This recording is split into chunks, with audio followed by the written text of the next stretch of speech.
مبارکتون باشه عروس خانوم، آقا دومان. من میدونم که این روز مهمترین روز برای هر پسر و دختریه و واقعا اهمیت داره، چون از یک سبک زندگی منتقل میشن به یک سبک زندگی دیگه. شاید پسرها برای پیدا کردن شریک زندگیشون دستشون بازتر باشه. پس شما دختر خانم، خواهر من، بیایید رو راست باشیم. هیچ کدوم از شما هست که دلش نخواد شوهر کنه؟ نه هر شوهری ها، از اونا که اون صفتهای خیلی خوب رو داشته باشند. مثلا از اگزمپل مهربون، دیندار، با اخلاق، سرت داد نمیزنه، دست امکان نداره روت بلند کنه. در کنار همه اینها خوشتیپ، جنتلمن و رومانسی بودنش و همه این صفتها که بای دی وی محال نیست و اصلا عجیب هم نیست که همچون چیزی رو بخواد و واسط واقعا باید مهم باشه. زندگیته. ولی مشکلی که خیلی از خانوم ها دارند اینه که دقت نمی کنند که چنین شوهری یه قیمتی داره. مثلا به فارسی خودمون میگن you have to pay the tax، همونجور که خارجی ها میگن باید مالیاتشو بدی. الان لابد میگید ازدواج چه ربطی به مالیات داره آخه؟ موضوع چیزیه که بهش میگن قوانین و دستورات خدا. برای اینکه این موضوع بهتر براتون بیفته و آسونش کنیم بذارید یه مثال بزنم. کسی که گشتش شده چی لازم داره؟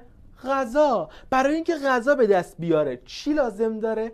پول. حالا اگه کار کرد و پول در آورد چی میشه؟ میتونه بهترین غذاها رو بخوره. اینها همش برای رسیدن به یک غذای خوشمزه است، مثل یک حلیم خوشمزه داغ.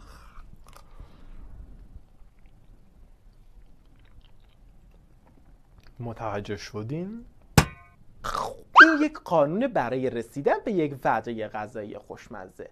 ولی تا حالا بهش فکر کردید که برای به دست آوردن همچین شوهری با صفتهایی که گفتیم باید چه قوانینی رو رعایت کنیم؟ یعنی برای به دست آوردن همچین شوهر فول آپشنی باید یه سری قوانین وجود داشته باشه و بهش عمل بشه و این قوانین اینها هستند. خودت رو بیرون از خونه و توی خیابون‌ها و در مراکز خرید ارزون و قابل دسترس نشون نده. تو جاهای غیر مناسب و مهمونی‌های اونجوری شرکت نکن. خودت رو یه جوری درست نکن که شوهر آیندت بگه خب این که دیگه خوشگلیش عمومیه، واسه چی بگیرمش اصلا؟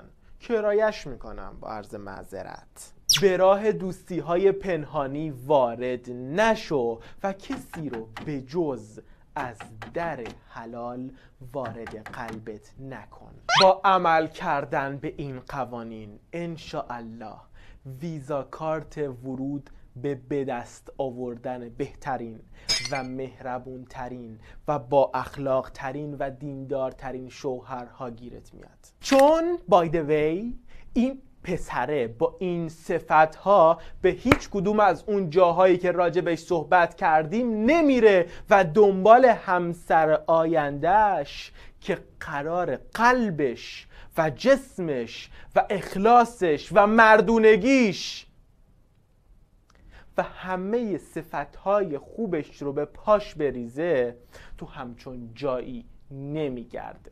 همچون زن عاقلی تو خونه پدرش با عزت و با احترام منتظر میمونه و 4 سال از عمرش رو تو دانشگاه یا تو پارک زیر درخت با یه دوست پسر نمیگذرونه. توانایی‌هات رو ببر بالا، درس بخون، پیشرفت کن، اجتماعی باش، ولی دور خودنمایی و کارهای حروم رو که بهتر از من میدونی خط بکش. دوست پسر اگر میتونست نیازهای عاطفی و روحی تو رو برآورده کنه، دوست پسر نبود اسمش، شوهر بود. پس خانم‌های محترمه، اگه تا الان دعا نکردید که یه بلایی سرم بیاد، پس لطفاً این بار یه 2 تا 4 تا کنید و برای منم دعا کنید.